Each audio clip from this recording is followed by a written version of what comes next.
కడప మహానాడులో సభ్యత నమోదు కార్యక్రమం జరుగుతోంది. దీనికోసం ప్రత్యేకమైన యాప్ ద్వారా పార్టీ శ్రేణులు సభ్యత్వాన్ని రెన్యూవల్ చేసుకుంటున్నారు. ఒక్కో పార్లమెంటు నియోజకవర్గ పార్టీ శ్రేణుల కోసం ఒక్కో స్టాల్ ను ఏర్పాటు చేశారు. ఈ స్టాల్ దగ్గర నేతలంతా రెన్యూవల్ చేసుకుంటున్నారు. దీనిపై మరింత సమాచారాన్ని మా ప్రతినిధి దామోదర్ అందిస్తారు. టెక్నాలజీకి పెద్దపీట వేసే చంద్రబాబు నాయుడు తన పార్టీని అదే విధంగా నడిపిస్తున్నాడు. ముఖ్యంగా మహానాడు ప్రాంగణంలో కూడా ఆధునికంగా ఏదైతే వచ్చే ప్రతినిధులు తమ ఆన్లైన్ రిజిస్ట్రేషన్ చేసుకోవడానికి అన్ని రకాల ఏర్పాట్లు చేశారు. ముఖ్యంగా పార్లమెంటు నియోజకవర్గాల వ్యాప్తంగా ఉమ్మడి తెలుగు రాష్ట్రంలోనే అన్ని పార్లమెంటు నియోజకవర్గాలకు ఒక్కో నియోజకవర్గానికి ఒక కౌంటర్ ఏర్పాటు చేసి ఇక్కడ ప్రతినిధుల నమోదు జరుగుతుంది. ఆన్లైన్ రిజిస్ట్రేషన్ ఒక యాప్ ద్వారా కూడా నమోదు చేసుకోవడానికి అవకాశం కల్పించారు. మొత్తం మీద మొదటి రోజు ప్రతినిధులు ఎవరైతే వారు ఇక్కడ నమోదు చేసుకున్న తర్వాతనే వెళ్తారు. ప్రస్తుతం ఇక్కడ అనంతపురం పార్లమెంట్ కౌంటర్ వద్ద కళ్యాణదుర్గం ఎమ్మెల్యే సురేంద్రబాబు ఉన్నారు. ఆయన కూడా ఇక్కడ రెన్యువల్ చేసుకుంటున్నారు. సార్ చెప్పండి, ఎలా ఉంది ఏర్పాట్లు కానీ మీ మహానాడు? అద్భుతంగా ఉంది. ఒక పండగ మొదలైంది. ఈ పండగలో మొత్తం మా పార్టీ నాయకులు కార్యకర్తలందరూ కూడా పాల్గొంటున్నారు.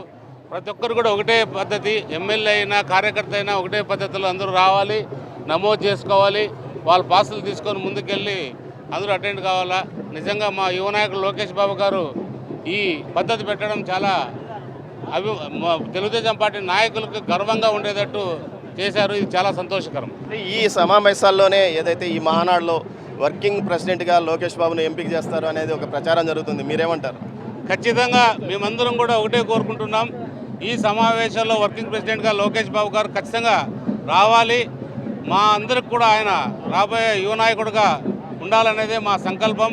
ఇంకా కూడా రాబోయే 5-6 సంవత్సరాల తర్వాత కూడా ముఖ్యమంత్రి పట్టాలు చేపడతారని కూడా ఆశిద్దాం. ఖచ్చితంగా అదే ఏదేమైనా కూడా పార్టీ నిర్ణయానికి వదిలేద్దాం. రాయలసీమలో అది కడపలో ఇక్కడ మహానాడు ఇంతకుముందు తిరుపతిలో జరిగాయి చాలాసార్లు, కానీ కడపలో తిరుపతి సమీపంలోని కడపలో జరపడం, కడపలో గతంలో ఏదైతే అటు వైసీపీకి కానీ కాంగ్రెస్ కానీ తమ అడ్డా అని భావించిన రోజులు, ఈ పరిస్థితుల్లో ఈసారి మీరు కడపలో 7 సీట్లు గెలిచారు. అదేవిధంగా ఈసారి మహానాడు ఇక్కడ జరపడంలో ప్రత్యేకత ఏమిటి? ఖచ్చితంగా ప్రత్యేకత ఉంటుంది. కడపలో కూడా మాకు ఎప్పటికీ బలం ఉంది. మా బలం ఇది అని చూపించుకోవడానికి ఈరోజు కూడా కడపలో జరపడం జరిగింది. 7 స్థానాలు కాదు, రాబోయే కాలంలో మిగిలిన 14 స్థానాలు కూడా గెలుస్తాం. ఖచ్చితంగా ఈ కడపను కూడా కైవాసం చేసుకుంటాం. పార్లమెంటు కూడా త్రుటిలో మాకు తప్పిపోయింది. అది కూడా రాబోయే ఎన్నికల్లో ఆ పార్లమెంట్ కూడా గెలుచుకునే అవకాశాలు మాకున్నాయి. రాయలసీమ సమస్యల మీదే పెద్ద ఎత్తున చర్చిస్తాము. రాయలసీమకు మేము అత్యంత అభివృద్ధి చేశామని మీరు అంటున్నారు. అసలు రాయలసీమకు అభివృద్ధి చేసిండేది రాజశేఖర రెడ్డి, కానీ మేము ఎవరు చేయలేదు, జగన్మోహన్ రెడ్డి రాజశేఖర రెడ్డి చేశారని వైసీపీ వాళ్ళు అంటున్నారు. రాయలసీమకు మీరు ఎక్కువ చేశారా, వాళ్ళు ఎక్కువ చేశారు? ఖచ్చితంగా అది మేమే ఎక్కువ చేశాం. 14 నుంచి 19 వరకు కూడా ఏదైతే హంద్రీనీవా కాలకు సంబంధించి ఏదైతే నిధులు ఉన్నాయో దగ్గర 40,000 కోట్ల దాకా ఖర్చు పెట్టడం జరిగింది. కానీ ఈ సంవత్సరం కూడా ఈ బడ్జెట్లో 3,700 కోట్లు కేటాయించారు హంద్రీనీవాకి. అంటే హంద్రీనీవాకి కేటాయించినారంటే కరూరు జిల్లా అంతా కూడా సస్యశ్యామలు కాబోతుంది, అవుతుంది కూడా.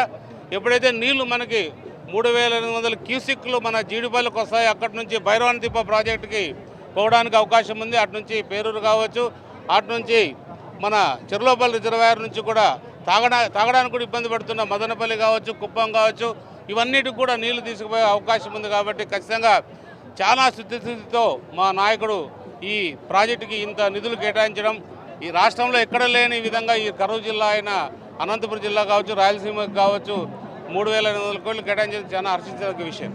రాయలసీమ గడప తొలి గడప అయిన కడపలో మహానాడు జరపడానికి అన్ని ఏర్పాట్లు చేస్తామని కూడా చెప్తున్నారు. దీంతో పాటు ఏదైతే ప్రతినిధుల నమోదు కూడా ఏదైతే అటు ప్రజాప్రతినిధి కానీ ఇటు సామాన్య కార్యకర్త కానీ అందరూ క్యూ లైన్లో వెళ్ళి చేసుకుంటున్న